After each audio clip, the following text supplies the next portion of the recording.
नमस्कार, मैं खुशी और आप देख रहे हैं यूपी न्यूज़ 24। आइए नजर डालते हैं आज की बड़ी खबर पर। कृषि मंत्री 19 जुलाई को लखनऊ में प्राकृतिक कृषि को लेकर भारत सरकार द्वारा कार्यक्रम कराया जा रहा है। मुख्य अतिथि के रूप में गुजरात के राज्यपाल होंगे। लगभग देश के अन्य राज्यों से 500 प्राकृतिक कृषक जुटेंगे।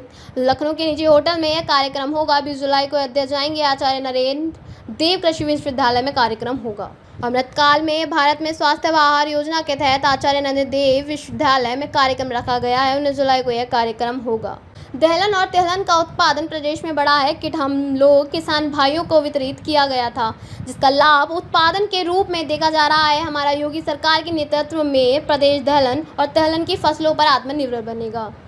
बाढ़ को लेकर हमारा सरकार सतर्क है। मुख्यमंत्री जी लगातार नजर बनाए हुए हैं। अधिकारियों को अलर्ट रहने के निर्देश दिए गए हैं। राहत बचाव कार्य के लिए भी निर्देश दिए गए हैं। गोंडा और बलरामपुर नाव की व्यवस्था की गई है। शरणागत स्थल भी बनाए गए हैं। श्रीवस्ती में NDRF और SDRF की टीम मौजूद है। 5 नाव और मोटर बोट की व्यवस्था की गई है। कुशीनगर में भी सरकार ने नाव की व्यवस्था की है। लखीमपुर में भी पर्याप्त व्यवस्था की गई है। नाव की व्यवस्थाएं वहां पर की गई हैं। बाढ़ के पानी से वहां पर बिनौरा गांव के भीतर वहां 7 लोगों को एयरलिफ्टिंग करके आज सुबह निकाली गई है। रात में वो फंस गए थे और ये पहली प्रयास हुआ है कि जिसके माध्यम से उनके जान को बचाए जाने के लिए योगी आदित्यनाथ जी की सरकार ने जो प्रयास किया कि उनकी रात में आज सुबह एयरलिफ्टिंग कर दी गई है। ADM पीलीभीत ने रिपोर्ट दिया है कि सकुशल उन लोगों को सुरक्षित स्थान पर पहुंचा दिया गया है। राज्य के भीतर योगी आदित्यनाथ जी की सरकार इस समय पूरी तरह से नेपाल से आने वाले पानी को देखते हुए सतर्क है। पूरे वो सीमावर्ती जनपदों को अलर्ट कर दिया गया है। मुख्यमंत्री जी बाढ़ के ऊपर पूरी नजर रखे हुए हैं। उन्होंने उसकी समीक्षा किया है। बाढ़ बचाव के कार्यों को तेजी से आगे की ओर व्यवस्था बनाई गई है। नेपाल की सीमावर्ती जनपदों के भीतर NDRF और SDRF की टीमें वहां पर पर्याप्त मात्रा में लगा दी गई हैं और जो बॉर्डर के 14-15 जिले हैं उनको जिला प्रशासन को सक्रिय रहने के लिए कहा गया है और उन्हें ये भी निर्देश दिए गए हैं कि यदि किसानों के खेती का यदि प्रभाव हुआ है तो उसका सर्वेक्षण करके और वो क्षतिपूर्ति की रिपोर्ट करें। 6 जनपदों के भीतर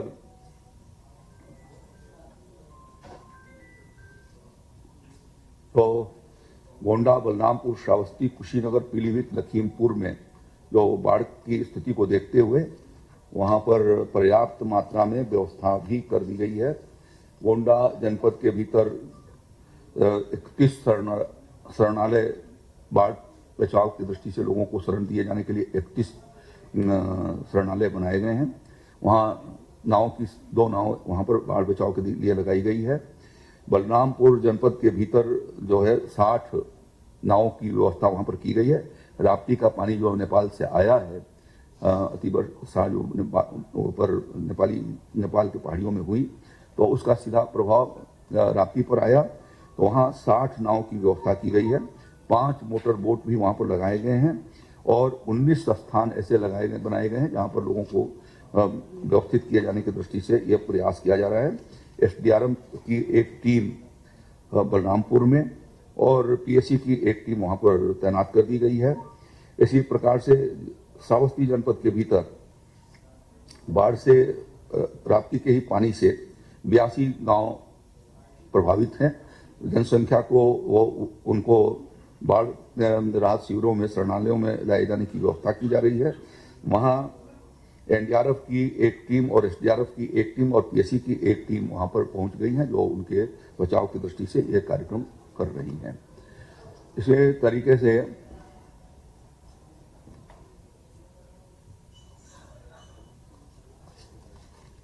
वहाँ पर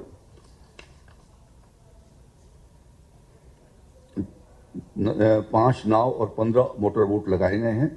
5100 लोगों को लंच पैकेट की व्यवस्था की गई है और 28 शरणालयों की व्यवस्था की गई है। 19 बाढ़ चौकियां स्थापित की गई हैं।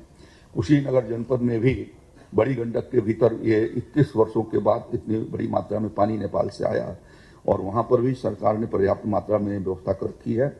वहां 12 नाव की व्यवस्था कर रखे हैं, 48 शरणालय स्थल बनाए हैं और 8250 लोगों का भोजन का वहां पर प्रबंध किया गया है।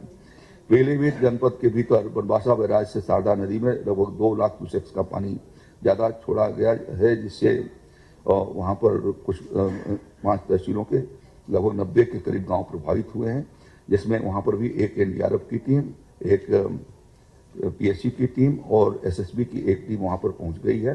जैसा मैंने बताया कि पीलीभीत से अभी 7 लोगों को एयरलिफ्टिंग का काम भी हुआ है, तो उनके जीवन को बचाए जाने का काम हुआ है। वहां 32 शरणालय स्थल बना दिए गए हैं और 60 लोगों का अभी भोजन का प्रबंध किया गया है। और मोबाइल नेटवर्क कम होने के कारण थोड़ा संपर्क में दिक्कत है, तो उसकी व्यवस्था की जा रही है। लखीमपुर खीरी में भी शारदा का जलस्तर तेजी से बढ़ रहा है, उसको देखते हुए वहां पर भी पर्याप्त प्रबंध किए गए हैं। एनडीआरएफ की एक टीम, पीएससी की एक टीम तैनात कर दी गई है। और खबरों में अब तक के लिए बस इतना ही। फिर होगी आपसे मुलाकात ऐसी ही एक और बड़ी खबर के साथ। तब तक के लिए नमस्कार और देखते रहिए यूपी न्यूज़ 24। ऐसे ही लेटेस्ट अपडेट्स पाने के लिए हमारे चैनल यूपी न्यूज़ 24 को सब्सक्राइब करें और बेल आइकन दबाना ना भूलें, जिससे आपको लेटेस्ट अपडेट्स का नोटिफिकेशन मिल जाए।